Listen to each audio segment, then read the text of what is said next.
नमस्कार दोस्तों। आज हम लोग बात करेंगे उत्तराखंड के धराली त्रासदी पे। यहाँ पे अक्सर बादल फटना और लैंड स्लाइडिंग जैसी घटनाएं घटती रहती है। आखिर ये बादल फटते कैसे हैं? किसको बादल का फटना कहते हैं? अगर इस मुद्दा पे विचार करने से पहले अगर हम थोड़ा सा धराली त्रासदी का अगर वीडियो देख ले कि कितना भयावह स्थिति क्रिएट हो गया, वो अगर देख लेंगे तो हमको समझ में आएगा कि प्राकृतिक आपदाएं किस हद तक नुकसान पहुंचा सकती है। ये आपको इस वीडियो के माध्यम से समझ में आएगा। इस वीडियो को देखिए कि केवल और केवल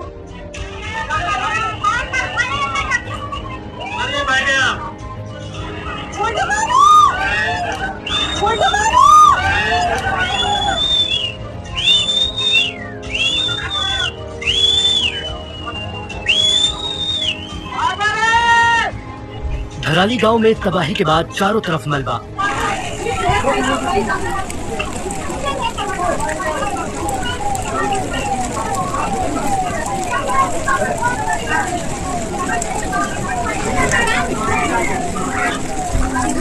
तबाही के बाद जान बचाने की जद्दोजहद।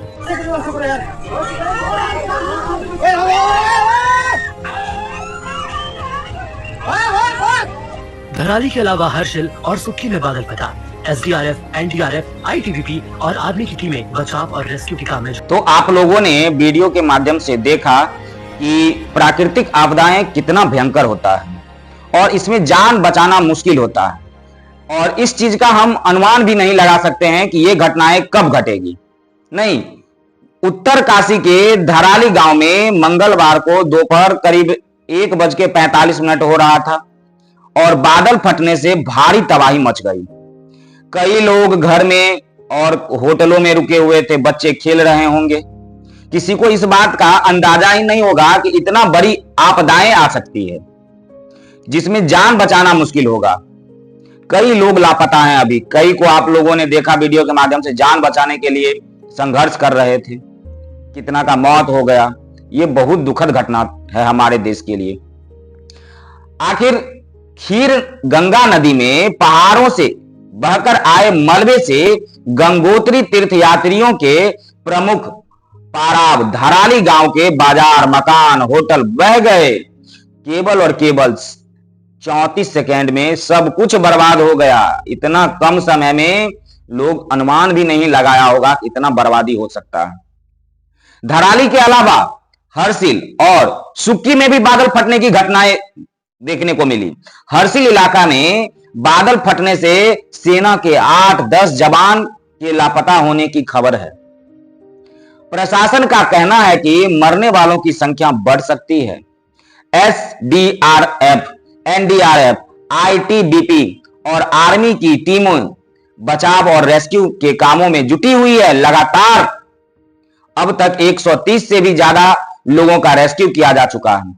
आप ये भी देख सकते हैं कि कैसे वहां का स्थिति आप लोगों ने देखा कि जब आपदाएं टली तो केवल और केवल जो अच्छा खासा बसा हुआ इलाका था मलबे में तब्दील हो गई थी।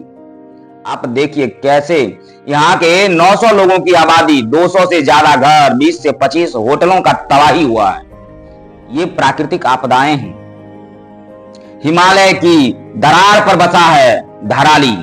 10 साल में तीसरी बार तबाही हुआ है यहाँ पे। धराली गांव में 1864, 2013 और 2014 में भी पहाड़ पर बादल फटे थे। लोगों का कहना है और कुछ अफसरों का भी कहना है कि ये 2013 में जिस तरह का घटना घटा था उससे भी कहीं ज्यादा बड़ा था ये घटना। इससे खीर नाले में तबाही मच गई। भूगर्भ वैज्ञानिकों ने तीनों ही आपदाओं के बाद धराली गांव को कहीं और बसाने की सलाह राज्य सरकार को दी है। पुष्कर सिंह धामी को इस बारे में सोचना चाहिए। यह भी बताया गया है कि आपदा के लिहाजे से धराली टाइम बॉम्ब पर बैठा है, लेकिन इसे शिफ्ट नहीं किया गया अभी तक। वरिष्ठ भूगर्भ वैज्ञानिक प्रोफेसर एसपी सती बताते हैं कि धराली ट्रांस हिमालय 4000 मीटर से भी ऊपर में मौजूद मेन सेंट्रल थ्रस्ट में है। यह एक दरार होती है जो मुख्य हिमालय से ट्रांस हिमालय को जोड़ती है, ये भूकंप का अति संवेदनशील जोन भी है। जिस पहाड़ से खीर गंगा नदी आती है वे 16,000 मीटर ऊंचा है। जब भी वहां से सैलाब आता है धराली को तहस नहस कर देता है। दोस्तों, करीब 6 महीने पहले पहाड़ी का एक हिस्सा टूटकर खीर नदी में गिर रहा था, लेकिन यह अटक गया था। संभवतः इस बार वही हिस्सा टूटकर नीचे आया है। 15 साल पुराना कल्प केदार मंदिर भी ध्वस्त हो गया। आपदा में धराली में स्थित प्राचीन कल्प केदार महादेव मंदिर भी मलबे में दफन हो गया। भागीरथी नदी किनारे स्थित 1500 साल पुराना यह मंदिर पंच केदार परंपरा से जुड़ा है। स्थानीय लोगों की आस्था का सबसे बड़ा केंद्र था। बादल फटने और गांव में तबाही की जो तस्वीरें हैं, ये देखिए आप किस तरह से हुआ है तबाही। धराली गंगोत्री धाम से 18 किलोमीटर दूर है। धराली गांव उत्तराखंड के उत्तरकाशी जिले में स्थित है। एक छोटा पहाड़ी गांव है। दोस्तों, यह गांव भागीरथी नदी के किनारे हर्षिल घाटी के पास बसा हुआ है। धराली गांव गंगोत्री यात्रा का एक प्रमुख पड़ाव है। गंगोत्री धाम से पहले यह अंतिम बड़ा गांव है जहां से लोग आगे की कठिन चढ़ाई के लिए रुकते हैं। तीर्थयात्रियों को यहां रहने और खाने की सुविधा मिलती है। देहरादून से 218 किलोमीटर और गंगोत्री धाम से 18 किलोमीटर दूर है यह।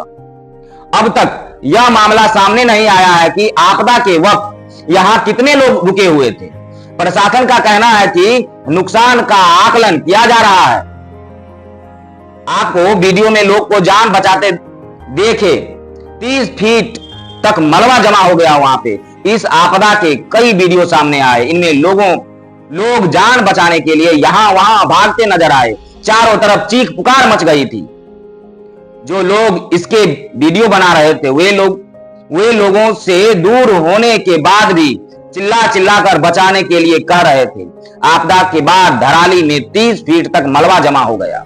बाजार की कई दुकानें और आसपास के मकान जमींदोज हो गया। आखिर बादल फटने का क्या सेंस होता है? आपने वैज्ञानिक का तो बात सुन लिया। बादल फटने का मतलब है अगर कुछ ही समय में ज्यादा से ज्यादा कुछ पार्टिकुलर एरिया पे पानी आ जाए तो इसको क्या कहते हैं? बादल फटना कहते हैं। यह फटने का कुछ ना कुछ कारण रहता है, बिना कारण का कुछ नहीं होता है।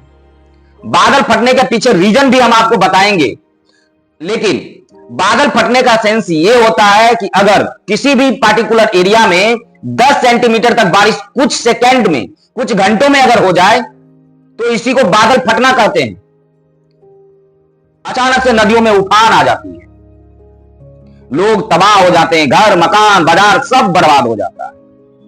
चलिए अब इसके पीछे का कारण हम समझते हैं कि आखिर बादल फटने का पीछे क्या कारण है और जो भूगर्भ देता है वो क्या कहते हैं। इस मुद्दे पे ये चर्चा करते हैं हम लोग। अब उत्तराखंड में पिछले 10 वर्षों में बादल फटने की घटनाएं बढ़ी है।